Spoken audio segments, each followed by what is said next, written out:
अस्सलाम वालेकुम गाइस, क्या हाल चाल है। उम्मीद है कि आप सब लोग ठीक होंगे। हम भी अल्लाह के फजल करम और आपकी दुआओं से ठीक हैं। बाहर निकली, नमाज़ पढ़ के तो कुरान मजीद की तिलावत की।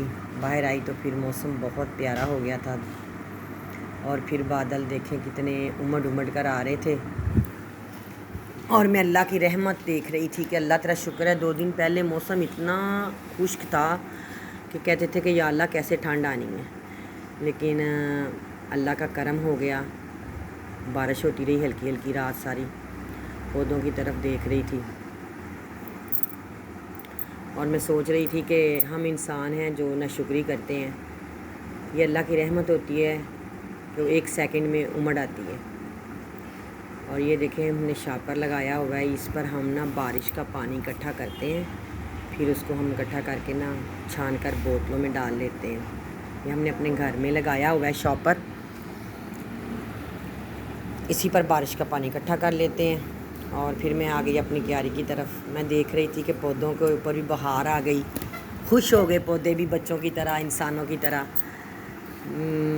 ऊपर इनके देख रही थी कैसे पानी पड़ रहा था, क्योंकि रात हल्की हल्की बारिश होती रही और मैं बड़ी खुश हो रही थी। मुझे इन पर बड़ा लाड आ रहा था अपने पौधों पे। इसे तरह ही लाड आ रहा सी जिस तरह मैंने अपने बच्चों दे आउंदा है। मैं खुश हो रही सां कि असी इंसान ने शुक्री कर जाने ये अल्लाह दे रहमत दे नाल पौधे जिहड़े हर टाइम अल्लाह दी हमद नूं सना करते हैं, उन्हें शुक्री नहीं करते। और पानी पत्तियां दे उत्ते वेखो किन्ना किन्ना सी माशाअल्लाह। और मैं बड़ी खुश हो रही, मैं देख रही सां कि अल्लाह तेरा शुक्र अल्हम्दुलिल्लाह। असी तेरी केड़ी केड़ी नियामत दा शुक्र अदा करिए।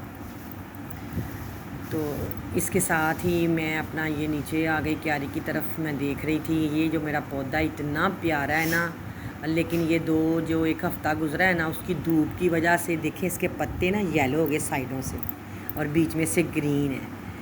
तो मुझे बड़ा दुख लग रहा था कि ये मुकम्मल ग्रीन होते हैं, लेकिन ये सब धूप की वजह से और गर्मी की वजह से ऐसे हो गया। बाकी अल्लाह का शुक्र है, हमें हर हाल में अल्लाह ताला का शुक्र अदा करना चाहिए।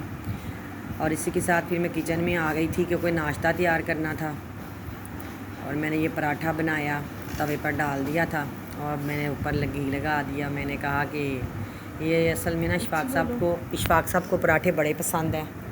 फातिमा भी पराठा ज़्यादा पसंद करती है। और ये देखिए जी पराठा गया है पलट, और अब मैं इसको ज़रा को घुमाऊँगी ताकि ये अच्छी तरह पक जाए। और ये हमारा पराठा अब माशाल्लाह से पकने के बिल्कुल करीब हो गया, तकरीबन पक ही गया है। थोड़ा सा साइडों पे जो फ़र्क है, मैंने कहा उसको भी ज़रा सा सेक लगवा दूं जी। इसको मैंने दूरा तीरा कर दिया, पलटा दिया। अब फिर मैं इसको कर दूंगी अब सीधा। ये हो गया उल्टा और अब ये कर दिया मैंने सीधा। और इसी के साथ मैं इसके ऊपर अब देसी घी का 1 चम्मच लगाऊंगी अल्टा पलटा के, क्योंकि ज़रा बड़ा अच्छा लगता है। बीच में हम डालडा लगा लेते हैं, ऊपर हम देसी लगा लेते हैं। देसी घी भी हम घर में बनाते हैं। और ये पराठा हमारा माशाल्लाह से हो गया तैयार, अल्लाह का शुक्र। देख रहे हैं पराठा कैसा तैयार हो गया, बड़ा खस्ता और बड़ा मज़े का। इसी के साथ मैंने अंडा फेंटा और मैं ये मीठा अंडा ना आज बनाऊँगी तवे पर अपने तरीके से। वैसे मैं सॉस पैन बनाती हूँ, लेकिन मैं इस वक्त जल्दी में थी, मैंने कहा जल्दी से तवे पे बनाती हूँ।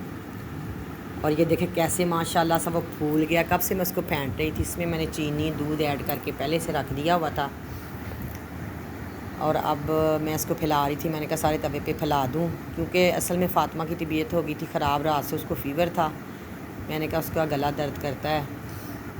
तो ये साथ में हमारी चाय बिल्कुल बेचारी उबल के उबल रही थी। वो कह रही थी मुझे उतार लो अल्लाह की पनाह, लेकिन मुझे साथ अपना अंडा भी तैयार करना था। और ये चाय जो हमारी अब माशाल्लाह से बिल्कुल रेडी हो गई है।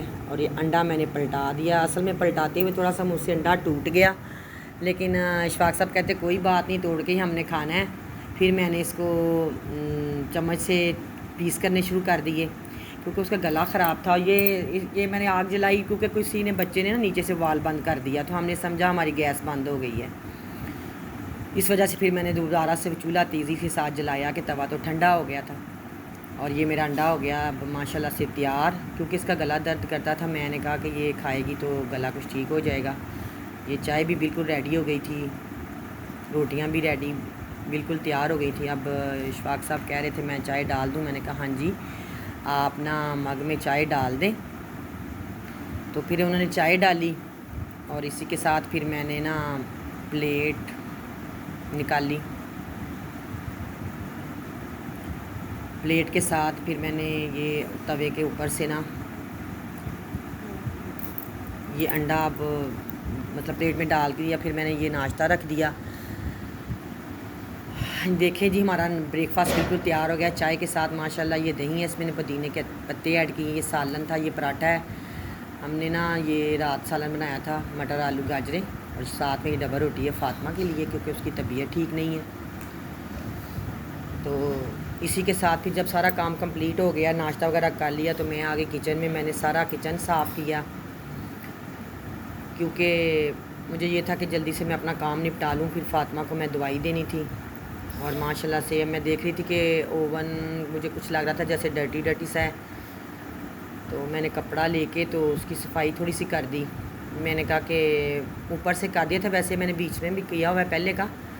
और इसी के साथ मेरा दूध माशाल्लाह से अब उबल के ठीक हो गया था, पक गया था। उस थोड़ा सा दूध इधर साइड पे गिर गया। मैंने कहा थोड़ा चूल्हा साफ़ कर दूँ, तो चूल्हा साफ़ किया। तो इसी के साथ अब मैं मज़ीद काम करूँगी, लेकिन मैंने कहा पहले मैं ज़रा आपको अपना किचन दिखा लूँ कि ये मैं अपने सारे काम से अब माशाल्लाह से फ़ारग हो गई हूँ। अल्लाह का शुक्र है, और हमें हर हाल में अल्लाह का शुक्र अदा करना चाहिए और अल्लाह का ज़िक्र करना चाहिए। दूध पाक का कसरत से ज़िक्र करना चाहिए, 5 वक़्त नमाज़ पढ़नी चाहिए।